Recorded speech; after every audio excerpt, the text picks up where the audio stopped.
इसी प्रकार से महाराज श्री के श्रीमुख से कथा प्रसंगों का निरंतर आनंद लेने के लिए पूज्य श्री के आधिकारिक YouTube चैनल को जरूर सब्सक्राइब करें और बेल आइकन को दबा दें।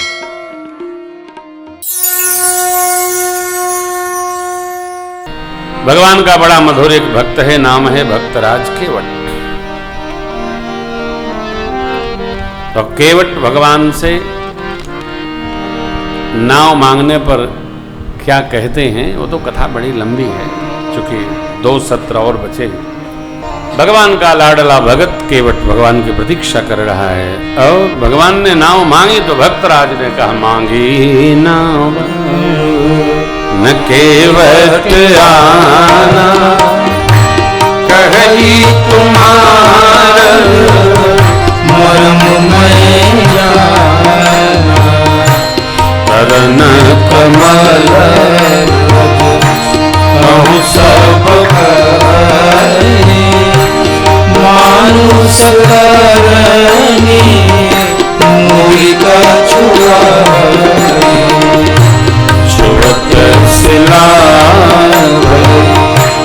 नारी सुरारी, प्राण देना काहे कठिना, धरनी मुनि घरनी होई जाए, बार करनी होई नाम बुलाए, प्रतिपाल सब परिवार ज्ञान कछु और कबार, जो प्रभु पालो अवसिका मोहि पद करुणा पखारन मोहि पद करुणा पखारन मोहि पद करुणा पखारन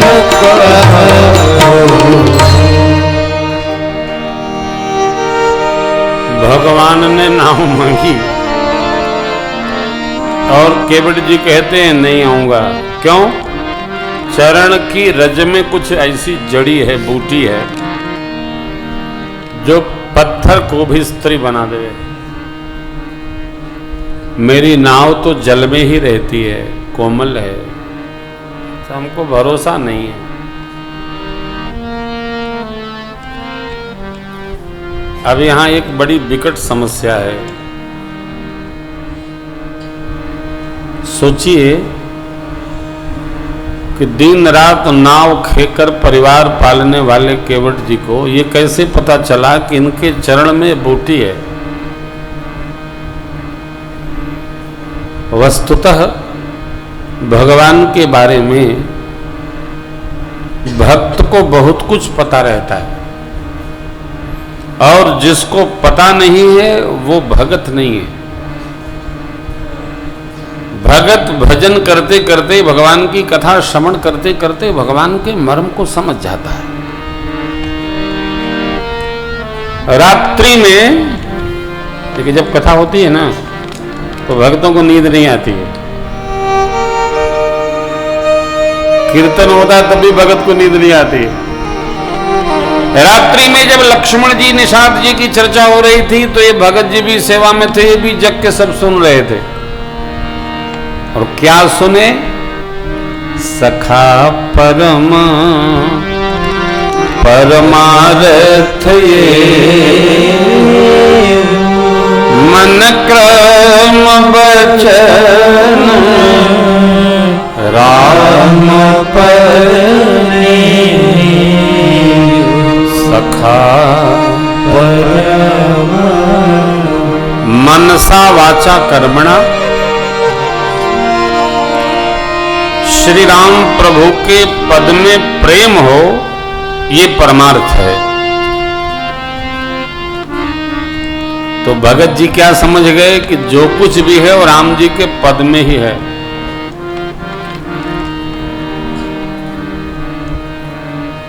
भगवान के बारे में जब चर्चा होती है तो जिसकी जैसी चित्त की स्थिति होती है वो उतना समझ पाता है। किसी को कुछ समझ में आता है, किसी को कुछ समझ में आता है, किसी को कोई लाभ दिखता है, किसी को कोई लाभ दिखता है। जीव की अपनी मनस्थिति है। जैसी मनस्थिति होती है वैसी ही बात समझ में आती है।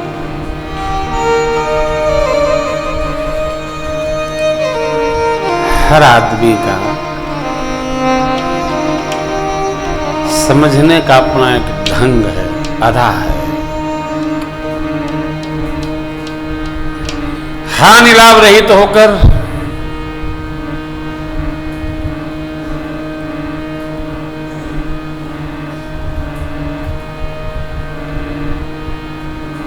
जीव सोचता है किसको क्या बन जाए, किसको क्या भा जाए, किसको क्या समझ में आ जाए।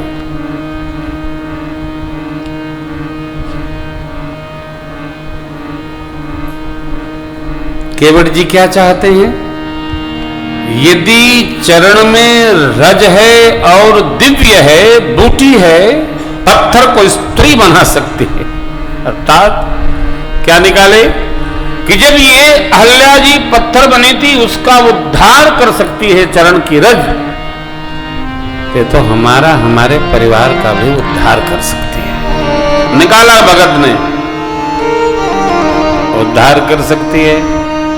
वो स्वामी जी के बतावली रामायण में कहते हैं, भगत जी ने कहा रावर दोषन पायन को पग धोरी को भोरी प्रभाव पाहन त्रेपन पाहन काट कोमल है जन खाई पावन पाय पखारी के नाम, पावन पाय पखारी के नाम चढ़ाए होते कमाए। पावन पाय पखारी के नाम चढ़ाए होते कमाए। फूल से सुन के वट के बर बैना से प्रभु जान की ओर फूल से सुन के वट के बर बैना से प्रभु जान की ओर से प्रभु जान की ओर से प्रभु जान की ओर। आपके पग में दोष नहीं है, उसकी धूल जो लगी है उसका प्रभाव है। क्या पत्थर को नारी बना सकता है। भगत को चाहिए क्या? केवल चरण रज, भगवान के चरण की रज।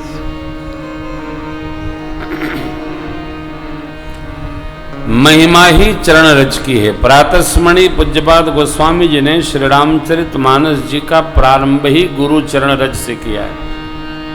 बंदम गुरु पद पद्म परागा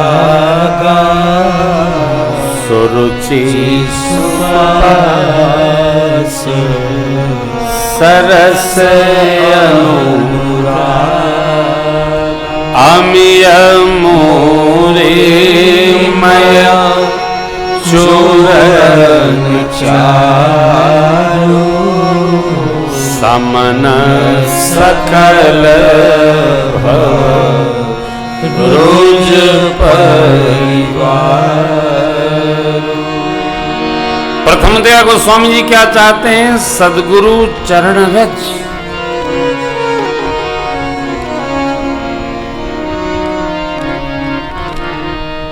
केवट जी क्या चाहते हैं?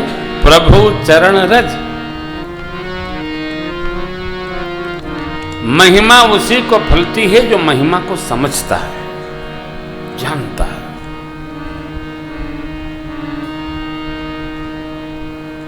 केवट जी जान गए।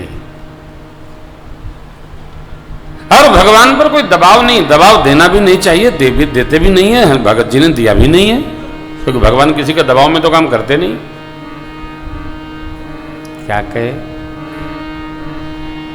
आपकी यदि इच्छा हो जो प्रभु पार अवश्य गा चाहो, तो मोहि पद पदुम पखारन कहु। आपकी इच्छा हो तो पांव धोलवा लीजिए और पार हो जाइए। आपकी इच्छा नहीं हो कोई बात नहीं। अब केवट जी की इतनी बात सुनकर जब भगवान नहीं बोले तो केवट जी को लगा जैसे हमारे पास नहीं कुछ है, इनके पास भी कुछ देने के लिए है नहीं।